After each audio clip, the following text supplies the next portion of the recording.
Hello, my friend, and welcome to the 573rd episode of the Sales Podcast. I'm Wes Schaefer, the Sales Whisperer, your host. Today we have Bethany Stockenfeld. She is the least techy person in the tech space. She developed a software as a service platform, and it's an interesting story. I've had two others in the same field over the years, but her product is a little bit different, and her development story, how she got the idea, how she launched it, is inspiring. So I am, right after this episode goes live, just based on timing with the staff, a couple days later, we'll have the CRM sushi episode live with her demoing her product. So we'll talk about that towards the end. But, just a cool story. If you have an idea and you are trying to figure out how to launch, if you are trying to figure out how to find inspiration, I think you'll like the story and what they're doing. So also check out, I'm making some changes. The next episode I thought was going to be this episode, but it's going a little longer. I'm going a little more in depth. It's another book review, and so I decided to flip these around because I'm already at a week. It's a little longer than I want it to go. But I'll be making some changes on the intro, on some solutions that I'm going to be recommending to you with each episode. These are tools that I've used. A lot of them are guests that you've heard recently.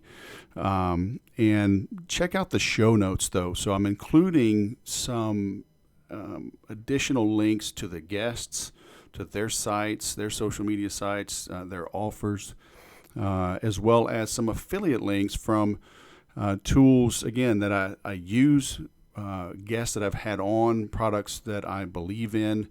And when you click on those, with me as an affiliate, I get paid. And it doesn't cost you any extra to order that way. I'm including some links as well. I've got a Patreon account, just never really promoted it. I've got a donate page. If you want to buy me a cup of coffee, you want to buy me a Maserati, send the money, right? Do a little donation there. It can be a one-off. It can be an ongoing. And, and I do that for a couple of shows that I like. One of them like $8 a month, I think. Another one's like $50 for the year. And you get some bonus episodes. So, I might look into that here in a few months. But, hey, if you like what I'm doing, if it's worth $1, if it's worth $5 a month, I'd appreciate you. So, and that's just donate.thesalespodcast.com if you're so inclined. All right. Hey, you can't make a sale if you don't ask, right? What's Gretzky? You miss 100% of the shots you don't take. But anyway, so check those out. And as always, the Make Every Sale program is available for you on demand. And then sellmoreofeverything.com if you want to hang out with me each week, which I highly recommend. Speaking of which, this past Monday, one of the guys in the group, Christian, he opened right up, and I had to go. We were just chit-chatting. He was the first one on. I had to go hit record and tell him to say it again. But he said, that slow play thing works. And in all of life, there's trade-offs. There are dichotomies. There's two sides to every coin. And one such adage is that time kills deals. And time kills deals when you take too long, and time kills deals when you don't take too long. So, for example, if you're slow to answer the phone, if you're slow to respond to an email, if you're slow to respond to an initial inquiry, then time is going to kill that deal. You will come across as unprofessional, or maybe too busy, maybe too aloof, and the prospect will lose interest in you. So when you're quick to respond and you find out it's a bigger deal, you need to take your time with that. You need to make sure that all of the main and major issues are uncovered. So in this case, he was working on he was a vendor to a company that got bought. And he's a small vendor in the big scheme of things, but he's one of the top vendors, and he is known, and he delivers high quality, charges a little bit more. And so the new company was making inquiries about this, and so we spoke about it for a couple of weeks, and I gave him some advice on how to handle this and to not initiate, to not respond super quickly to their initial inquiries. And sure enough, turned out that they said, you know what, we'll just keep what we had in place. Because this business represented about 7% of his total portfolio, right? His book of business. So he could have afforded to lose it, but who wants to lose money at any time, especially going into a recession? But that 7% to him, he's probably 0.7% or 0.007% of the expenditures of this company. But it is something they have to get off their plate. They've got to check all the boxes. They've got to cross all the T's and dot all the I's. So you need to learn to look at negotiations from the vantage point of the prospect as well as yourself. Okay, and by slow playing it like he did, and there's always nuances, okay? I'm not saying just drag your feet every time, but you need to understand there is typically value in taking your time to be sure to uncover every potential thing. Now, it's also assuming you know what the window of opportunity is. And that gets into a whole nother aspect of professional selling, how to ask the right questions. So I get into that later. And if you join our calls, I'll help you with that. All right. But that was just something recently I figured I'd remind you of. So there's real value going on in talking things out and hearing from others in the group. Okay. So that's sellmoreoferything.com. Come join us. And now let's bring on Bethany. Bethany Stockenfeld, founder of Sendspark, connect to customers with video all the way from New York City. Welcome to the Sales Podcast. How the heck are you? I'm good. Thanks for having me here. So what the heck? User Pilot, Chargeify, Mailgun, Neighbor, Sift. That looks like you just created something kind of cool. Is that what you did? I like to think so. So we are going to demo that pretty soon on the CRM Sushi podcast. But this is all about how you got started and what drove you, what challenges you overcame. You were doing this in San Antonio. We were talking before we hit record. What spawned this? Are you a native developer? Were you like taking your family's console television apart as a child and rewiring it so it's turned the sprinklers on from the doorbell? Is that your background? That is not my background. No, it's actually a joke. I'm the least techie tech founder you'll probably ever meet. Interesting. So how did you do it? Yeah, so my background's marketing. So Sendspark, is a sales marketing platform. And where the idea really came from, I started with my co-founder, Brandon Escalante, he's an amazing product designer. And we were working together at another startup. And I was running marketing, and I was sending out a lot of emails trying to connect with customers. And I was complaining to Brandon because I'm saying I'm sending out all these emails and people are responding really meanly. Like, I just want to show all of the really cool things our company's doing, why we're going to be way better than the competitors that they've been using for years and don't like, and I'm just trying to help. But people are like, stop spamming me, stop sending me emails, So I'm complaining to him, and he's a designer. So he's like, all right, well, let's go back to the drawing board. What are you sending? And how do we make this a lot better and more personal? And so back then we used to use Sketch. Now for designers out here, we're Figma people now. But so he starts designing, like, what if we could send these videos and, not like marketing videos, and also not just like fast screen recordings, but like conversational videos that are more human. They're professional, they're polished, but they're super personal. And, just instead of being, a nameless email, you're really connecting human to human.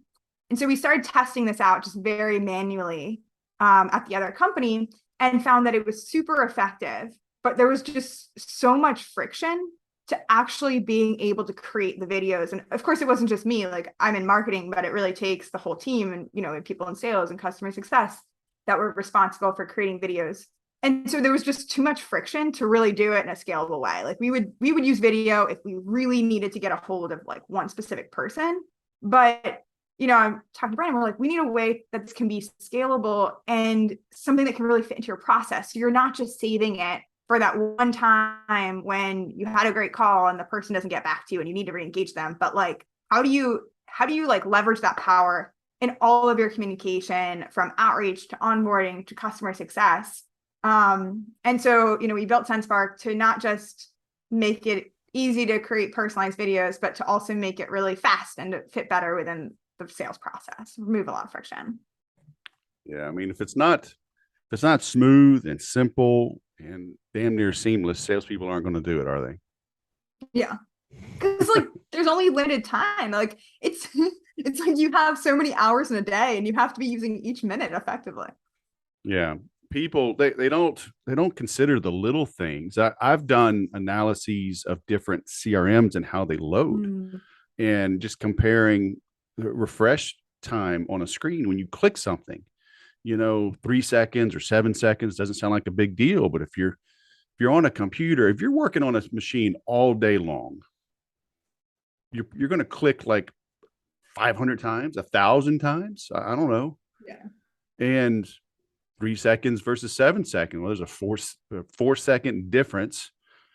I don't know, times 1,000. What is 4,000 seconds divided by 60? 66 minutes, right? Yeah. So over an hour. So an hour waste. An hour wasted every day. If you've got a machine, if you got a CRM or a SaaS that takes an extra 4 seconds to load. So, I mean, these little things add up. Yeah. Like you might be checking your email. All of a sudden you start checking your phone. 2 hours later, you've been scrolling through TikTok. It's like, you can't.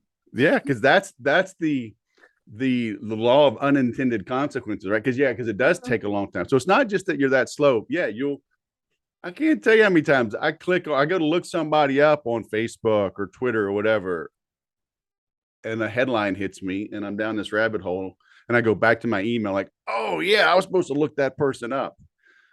Just wasted 20 minutes and my stream of consciousness, and now I got to get back in the zone. So yeah, I mean, these little things matter. So your buddy, your coworker helps you develop this. When did you decide to make the split and go out on your own? Yeah, so we started in very early 2019. I think we decided we were going to do it in the end of 2018. And then and at the time I had another job offer actually. So, I was like, all right, are we going to start a company now? Am I going to like take another job and continue my career? And we decided to take the leap. We figured worst case scenario, it doesn't work, and we do something else, but we had to give it a try. So it took a few months. I think it took a few months to decide like this is really worth doing, and then we started in January 2019.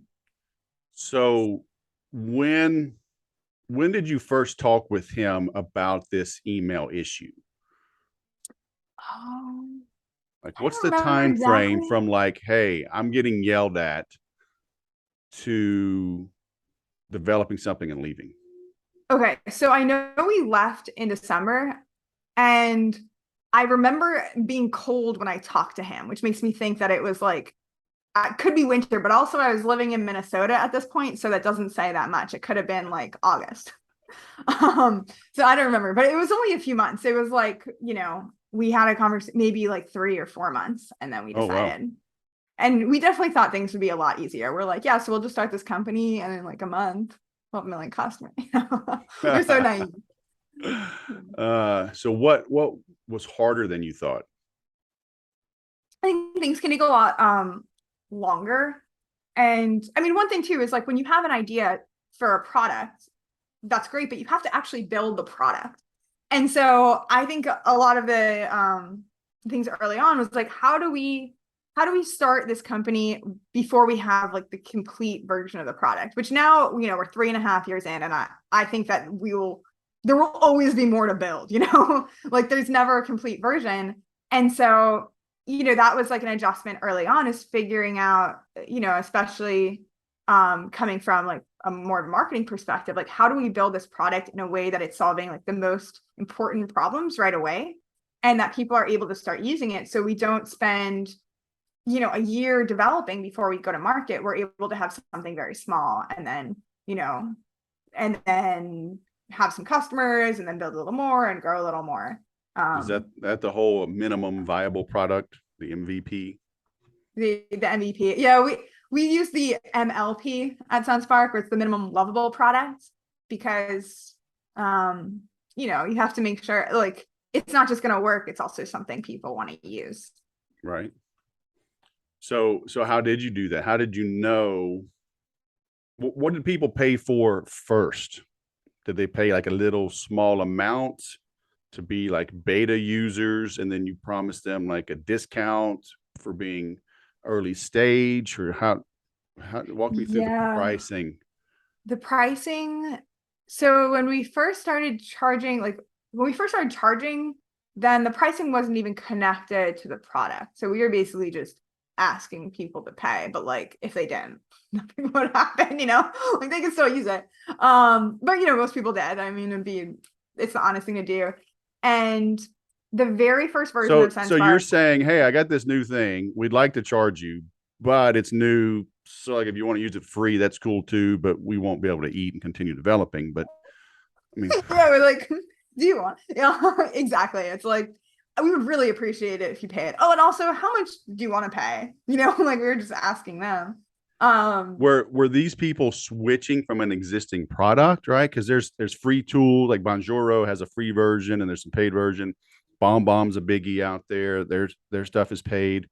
Were people switching over from an existing platform, or was like video, email, video messaging new for them? It was a mix. And since this was 2019, it was pre-COVID, so not that many people were using video yet. I do remember you said Bonjoro. I remember specifically one company switching from them. A lot of people like used Vidyard and Loom, but not all of them were necessarily on the paid plans. So that was like another perk, was like, hey, like you're not even using most of their features. Like we have, even our, you know, very simple version was comparable to their free plans. So we were able to get some people to switch over from them. Those were probably the biggest ones we saw, but a lot of people weren't using it. And it's such an interesting thing how that conversation has flipped, because like 3 years ago when we were starting, it was like, why should I use video? Why should I use video? Is video professional? I don't know, because this was like pre-COVID. And then now the conversation's flipped, and it's not why video, it's why Sendspark versus other video platforms. So I think now we definitely see a lot more people switching, but early on, like I remember being in people's offices, just like in person in San Antonio, and just trying to explain the benefit that video could have in an email. Nice. So was it a slow adoption rate? Like, was it a grind? Because you were talking about how things were a little harder than you thought it would be. Definitely a grind. I mean, part of the grind too is like wanting to bring more features out. So it's like, because you know, you get some people using it and they're like, oh, this is really great, I'd love if you did XYZ, and we're like, yes, that's a great idea, and then you got to build it.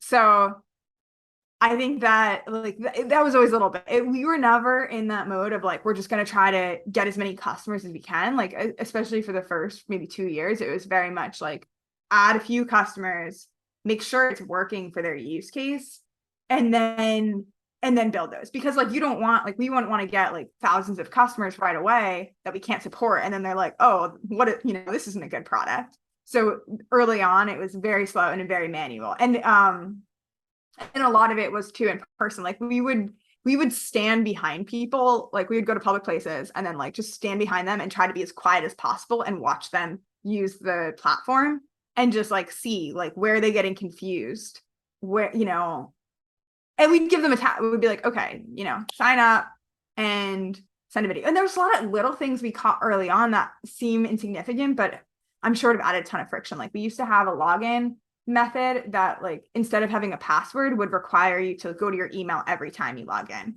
First time, that's great because it's a little extra security. Those But over magic time, links like Slack or whatever. Oh, yeah, but then you're sending people their email, and then even with us standing behind them, they start checking their email. We're like, okay, this has to go.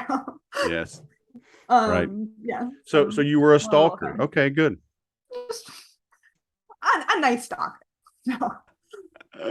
So you're focusing on products, on product development, which is cool. But how are you keeping the lights on while you're doing Yeah, this? so we started charging early on. We do have a free plan.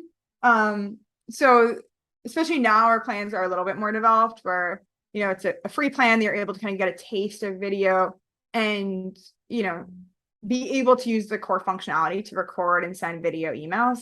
But in order to like add your brand styles, get detailed analytics, and use some advanced features, then we charge $15 a user a month.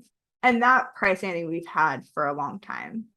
We've actually since added a business plan that has some more like team management features at a higher price point.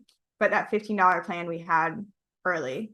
And I think it's important for startups to charge, just because a lot of people don't want to hurt your feelings. Like, and so if you ask them like, hey, would you pay for this theoretically? They'll say yes. And then when you're like, no, but is this actually solving a problem that's worth paying for now? That's when you see people kind of backtrack a little bit. So Yep. in addition to keeping the lights on, which is important, you get a lot better validation when you're not offering a free plan. And it also, helps people really want to use it because they're paying for it. Oh yeah. That's why focus groups and whatever, like, just about worthless. Because people will they'll say what they think you want to hear, but then when money talks. So okay, go ahead and pay for this. Well, no, I don't know. You just said you would pay. Now you're not. Why not? Yeah. So Yeah, I don't know if you've read The Mom Test. That was a book I read early on that really helped me ask the right questions. What was it? And The Mom Test. And like the theory of the book is like, how do you get your mom who loves you so much to tell you the truth about stuff? And like and it gives you very specific questions to ask, where you're not like, oh, would you do this? It's like, okay, well, tell me the last time you bought a similar product. And I forget, I got to reread it actually. I forget a lot of the details of the questions, but the idea is like to really ask questions that are going to force people to tell you the truth and not just try to protect your feelings, because people want to be nice, but that's not really the nicest thing. Yeah, I get it, because it's like we're direct with our kids, but I know what you mean. It's like, there is such thing as tough love, and but yeah, it's hard to get it out of people. So yeah, I gotta go look that up. I haven't heard of that one. Yeah, super short book. And I think of the questions, because you start asking, it's not like, would you buy the software? It's like, well, have you, if someone's like, do you have a problem? They'll be like, oh yeah, I totally get how that would help me solve my problem. Would love an app for that. And you're like, oh, well, have you ever searched for an app for that? And then if they're like, no, it's like, well, okay, maybe it's not a real problem then. Right. And yeah, it gives us some more specific questions. Yeah, I always tell people, we have to get the prospect to admit that they have a pain. And then they have to quantify. They got to put a monetary issue, value on that issue. Because if they can't monetize it, then it's just this esoteric pain. Yeah. And then you say, oh yeah, my solution is $12,000. I'm like, what the hell are you talking about? This is like a $200 problem. Yeah. You know? But if you can get them talking, say, how effective is your email? Not very good. What do you mean not very good? Well, this, that, and the other. How much are you spending on email? Well, we're spending, $1,000 a month for this platform. What would you say the effectiveness is? Like 0.5%. Okay. If you doubled it to 1%, what would that mean to your bottom line? Oh my gosh, if we could get 1%, we'd make an extra $500,000 a year. Okay. If I had a solution that was $500 a month and it put $500,000 of your bottom line, what would keep you from moving forward? Absolutely nothing. Fine. Let me show you.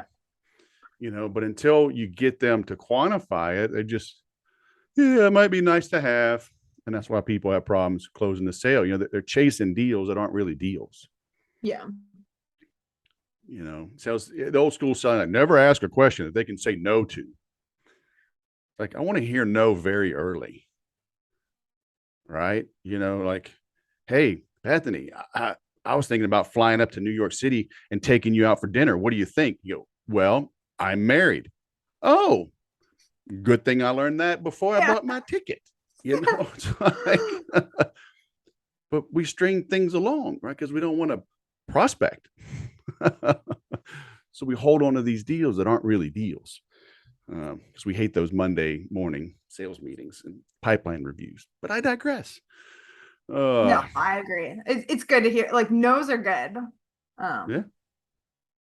It's the maybes that kill us. Mm-hmm. So COVID hits, and then do people start beating a path to your door? Are you seeing a big uptake in searches, generic traffic, organic traffic finding you? Yeah. I mean, it really changed the game because people started searching for video. And not only that, but it just changed the dynamics of the way people work and the way people communicate with each other. I think one big thing is just the comfort level of being on camera. People got used to it. They're on Zoom all day. Like, you start setting up nice backgrounds and investing in good lighting and microphones and other equipment. But it just shook everything up. Like, even now, like, companies are remote and semi-remote and, semi in person. And then it's like, we can't just go to your customer's office anymore. They might not be there. People are very conscious of germs. Like, do they want to shake your hand? I don't know. Like, it really depends on the person in a way it just didn't 3 years ago. So I think in a world where, like, everything just gets rattled, people are very open to trying out new things and behavior changes. And video is one thing that kind of stood out as being something that, is very needed, not just for them, but long term. I think people realize saves a lot of time, it's a lot faster. And we say, like, I don't want to say, like, okay, video replaces in person. Like, I don't think that at all. But I think it really supplements it in a lot of ways. Our name Sendspark comes from send a video, spark a conversation. And I stand by that now, where it's a great way to start building a relationship. And in that relationship, you should probably have some in-person meetings at some point, or some Zoom meetings and some, synchronous things. But we just have more tools at our disposal, and it's important to use the right tool at the right time. Yeah. Amen. So how'd you come up with that name? Sendspark. Oh, send a video, spark conversation. Right. We had some other ideas. Did you hit it? Did your coworker? Oh, no, it was my co-founder. Everything brilliant came from Brandon. I want you to know that. No, he's really good. He came up with that. He came up with a lot of names. I don't know if I came up with any names, but then, once you have a name, you got to look, is the domain free? Is the Twitter free? Is the Facebook free? All the different social media accounts. So came up with Sendspark, and we're like, wow, this is perfect. And we started looking it up. We got the Twitter, we just locked it down right away. We got the Facebook, we got the LinkedIn, and the only thing was the website. And that it was taken but unused, like, it was empty. And so we're like, all right, we got to figure out who has it, and maybe they will part ways with it. I don't know. And so, but the owner was private, it was unlisted. But luckily, my co-founder buys so many domains. He has a domain guy, so he calls up his domain guys, like, use whatever you have, like try to figure out who owns this. And he was able to Oh, identify that. more stalking. I'm seeing a trend here. Maybe you should be stalk spark Is send this stalk. stalking or is this research? I don't know. You know, one man's treasure is another man's trash, or vice versa. Hmm. So Stalking is in the eye of the beholder. I think so. Yeah. It depends. There's You some know, like they situations. say, my girlfriend thinks I'm a stalker. You know, I mean, well, she's not really my girlfriend yet, but anyway, I where think were we? yeah, where were we? Okay. Domains. Professional stalking, completely different. No, There we go. yeah, so we were able to figure out the owner of it was David Cohen, the founder of one of the co-founders of Techstars. So Oh, we're like, okay, maybe he has a soft spot for startups, and able to reach out to him and ask him, and he ended up giving us the domain in exchange for like a small investment in the company. So instead of us paying cash, he was like our first investor, and we were able to get the domain. cool. And it was cool. So Sendspark, I feel so lucky and can't believe it was untaken because it's a great name, right? Yeah, for sure. And especially, I mean, you're doing this just a few years ago. I mean, there's so many names are taken. Well, your name was taken. So to be able Mm. to go get it, that's awesome. So what's the plan moving forward? How are y'all growing? You know, COVID is sort of somewhat almost kind of over. Now there's monkeypox, but don't get me down that path. Um, how are you? How is the market now? What's the vibe? What are you picking up from prospects? Yeah, I mean, I think like things have only been increasing, to be honest, since we started. And I think I think that there's going to be more of an in-person element to business in the future. I think it'll be more optional and more fun than it ever was. Like, I think having an office is going to be a perk of like, hey, come hang out with friends every day, you know, and like have a place. I don't think it's going to be forced. But that being said, like, I don't think that video is going anywhere because it's just such a good way to communicate. Especially, it's not like you were like, I don't think that like door-to-door sales were really going up before COVID. So I think it really just accelerated the change that was already happening. I think it's still the best way to interact with customers. And like what we're focused on now is ways to incorporate video more scalably into your outreach. So our idea is like, we say personalization at scale all the time. But that doesn't mean automated and it doesn't mean fake. It means that we try to make everything very fast and instant and save you a lot of time so that you can personalize what really matters.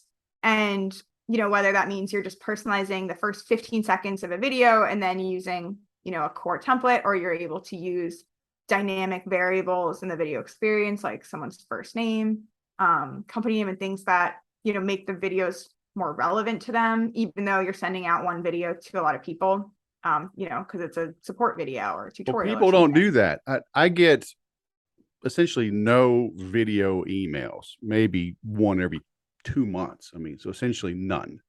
But I Mm-hmm. do get every now and then a little blur. I got one not too long ago through LinkedIn, but it was a generic message. And I've been in this space a long time, so I'm kind of jaded. I know all the tricks, and there's no personalization. I just got a voice, a voicemail, voice drop, right? It doesn't Mm-hmm. ring. It just goes right to voicemail. And hi, this is Joe. We've been trying to reach you. There's they can't even say my name, so that's how I know it's fake. Yeah. And so And if you can do that, that's awesome because people really are not doing that in marketing. yeah, I think, well, and our thing is we don't want to help you like fake personalize things, because when you do that, like you said, you're like, I know all the tricks, like you catch on. And then when someone does it, instead of thinking that it's cool and special, you're like, wow, they tried to get me, and that's no way to start a relationship. So with Sensepark, we're trying to help you personalize what needs to be personalized and then automate the rest and make it clear what part is actually personalized versus automated. So it's not like you're changing out the name like live or something. It's like you record a 10-second intro, of like, Well, hey, well, even that's awesome. I'm working with a yeah, client right now. And they're trying to do these voicemail drop, and I'm like I get it. You know, they're trying to play catch up. They've got a lot of old prospects. They've got to try to reach out to because they're retooling. So I'm like, okay, hearing from you is better than not hearing from you, but doing a big, if it's a big prospect that you really want to land, yeah. I'm like, be careful with that. It almost shows like you don't care. Like I feel like in some Yeah. extent it's worse than like you may as well just get like show someone an ad or something than a like very generic message because you're basically telling them, hey, I don't care about you enough to like even make it relevant. And I don't think that necessarily But means what everything has to, was it? spend a lot FTD, of the time. flourish, right? When you care enough to send the very best. Um, so send the Yeah. best, but yeah, hey, you know what? A good ad can work. Mm-hmm. So, and it is better than nothing as long as it's a good ad, as long as it's a good voice broadcast. But most aren't. They're just, hey, trying to reach you. I mean, just some really mundane, boring thing. And, the only thing worse than no marketing is bad marketing. Yeah. Or Paying like money to long when there's a remind your lot of words that prospects. aren't relevant. Huh. Yeah. Yeah. You're reminding them that you're not any good. Oh, yeah, that's why I wasn't calling them. They're terrible. Oh my gosh. So your app, I mean, it works obviously on desktop, but it works on mobile as well, right? Actually, right now we're focused on desktop. We Okay. primarily use a Chrome extension, which is cool because then it integrates very natively within like LinkedIn, Gmail, HubSpot, Outreach, other platforms you're using on the web. So we've done that first, and we're planning to add a mobile app in the future, but we've been focused on Chrome so far. Gotcha. So somebody, do they get notified? Like if I get somebody that opts in for a free report or contact us, um, does my CRM notify me, and then through the Chrome extension I can make a quick video and shoot it off to them, or does your platform notify Yeah, me? exactly. So like the Chrome extension basically puts us in the other messaging platforms you're using. So like let's say someone fills out a form through HubSpot and HubSpot's like, hey, you got a form, then you could either trigger like an automated video email with like a Sendspark video embedded in a HubSpot email, or you could like set up a task on HubSpot to create a video, or a task Nice. to create an email. And then in HubSpot, wherever you're making the emails, you'll see like a little Sendspark button and you could just click record, whether Yeah. you're recording the full video or just a custom intro and then insert it in that email. So, So I can make it from Gmail, or I can make it from the inbox inside of HubSpot or whatever CRM. mhm. Yeah. Yeah, we're trying to integrate with every email platform. Because the idea is like Right. there's so many great email companies. Like we don't need to be an email company. We just want to work within the tools you're already using. Yeah. And then it saves the entire video in the CRM history. Well, yeah, you would see it in the email history, and then we do Yeah. all the hosting in Sendspark, and you can come back to Sendspark to see all the analytics and get really detailed Gotcha. analytics on like who's watching, how far they watched, if they like start at the Oh, beginning yeah, and yeah. dropped out, see all that. Yeah, that's cool.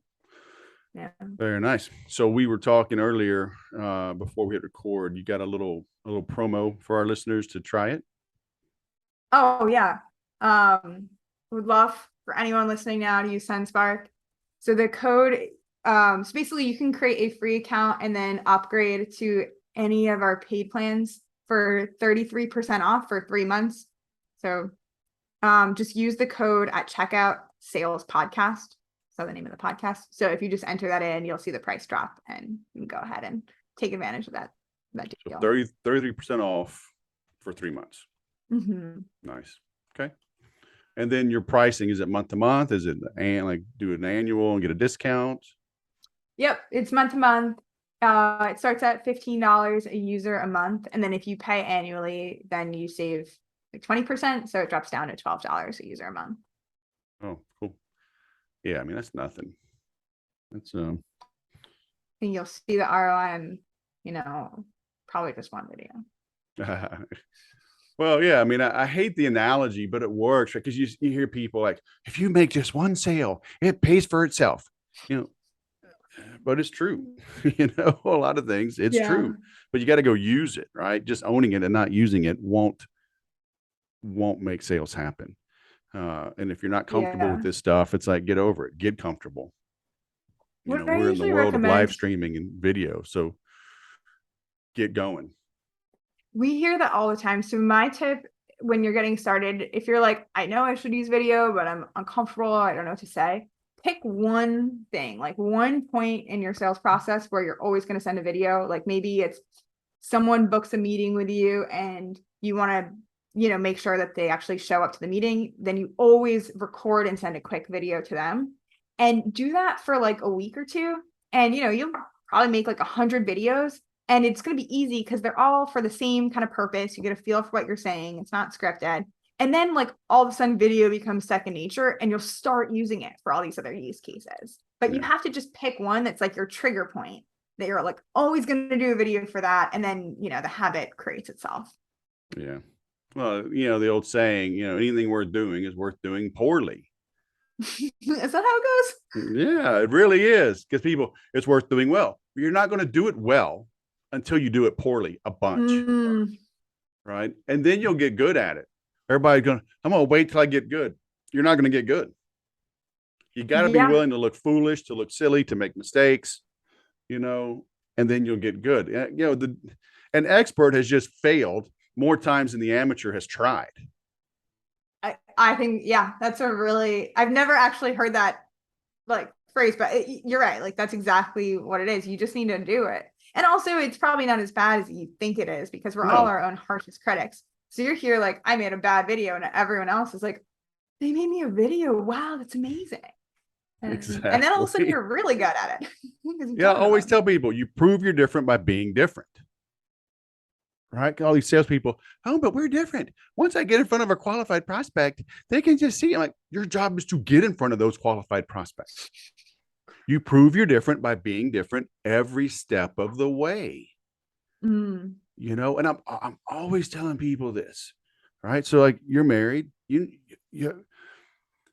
your husband when y'all first started dating, he probably didn't say anything magical, but he was consistent in showing up, right? Mm-hmm. It's like coffee, dinner, ice cream, go for a walk in the park. I don't care. Let's just hang out. Right? Okay. And you're like, wow, this guy's different, right? Because he showed up. He showed up. He Mm-hmm. listened, paid attention. And could people think, oh, can you do my copywriting for me? Right? I'm like, I can, I will. It's going to cost a lot of money, and you'll be disappointed when I give you the product. You'll be quite thrilled when you see how well it works. But they think I'm going to Mm-hmm. write like some magical potion voodoo script that hypnotizes the buyer into buying. But it's like multimedia, multi-step is what I'm always pounding into the brains of my customers, right? Multimedia, multi-step, multimedia, multi-step. You don't have to send a 10-minute video. Send a 30-second video. Hey, Bethany, thanks for downloading my report, 7 Daily Sins of Selling. I hope you like it. There's a contact us link in there, and let me know if I can help. Yeah. Oh my God. And you send it the same day, the same hour that you download. Because you downloaded that report, you probably didn't read it because you got distracted. Now you get a video email like, holy crap, I need to go read this report. That's really cool. Yeah. 15-second video, but I said your name. So, golly, just do it, right? Just do it. Just do it. Just Very send it cool. and spark So, it. what's working for you now? Like, how are you getting the word out? Is it paid traffic? Is it affiliates? Is it word of mouth referrals? Like, what's working in 2022? Yeah. I mean, we're doing a lot of different things, even as you're saying, multimedia, multi-step, like we're doing a lot of different things and they all kind of complement each other. We do have an affiliate program. We do a lot of organic traffic, or we do like a lot of blog posts. So we drive organic traffic, share a lot on especially LinkedIn. It's been a great platform for us because a lot of our customers are there. And we try to just engage and like talk to people more. We're DMing people on LinkedIn. We're sending a lot of videos. And just like trying to kind of make everything blend together. We're not doing paid ads yet, just because we have our hands full with all the other organic stuff. Yeah, And that's good. recently we've been trying to showcase different ways our customers are using us, because I think it's so helpful to see like what's working for some people that are similar. And then that has the benefit of like then their former Well, coworkers that's will see big it. because Yeah. people, they don't know what they don't know. Mhm. And so they're doing things the way they've always done them. They're having moderate success. Otherwise, they wouldn't keep doing it. So showing them new ways, it's like, that's so powerful. Back in the early days when I was selling a lot of Infusionsoft, I used the product. And I can't tell you how many times somebody would call me and say, hey, we were looking for an Infusionsoft consultant. And you're the first one we found that's using it. I was like, what are you talking about? They're like, you have a web form, you're doing free reports, you're dripping on us. It's like, nobody else is doing that. I'm like, you got That's to be so a funny. product of the product. Yeah, like people respond to like our video emails, and I feel like it's similar. They're like, oh, I want to send something just like this. Or like when I have a video email signature. And so like, even if I'm not recording a video, that's in every email. And customers or like anyone always reply like, oh, how do I make a video email signature? Because they see it and it Yeah, sparks an idea. right. But yeah, we drink our own champagne a lot. It's really fun. Champagne. Oh, I see how you are. A little too good for Kool-Aid, huh? All right, fine. Hey, you got to have standards. So cool. So sendspark.com, use promo code SALESPODCAST, 33% off for 3 months. And let's go do it. Let's go make some money, turn the lights, camera, action, and make some money. Am I right? Or am I right? Let's go. Yeah. All right. Let's make it happen. All right, Bethany. Well, enjoy New York. If you start house hunting in San Diego, let me know. I'll come see you. I will. All right. Thanks for All having me. right. Thanks for coming on the show. Have a great day. She had a lot of friction inside of her own company, right? Started in early 2019 to go out on her own, thought things would be a lot easier to develop. You'll never have a complete product. Ask new customers to pay. So a lot of good insight there. Straight shooter, as always, right? I don't bring on scammers. I love what she's doing here. Personalization at scale. For years, you've heard me talking about do what doesn't scale.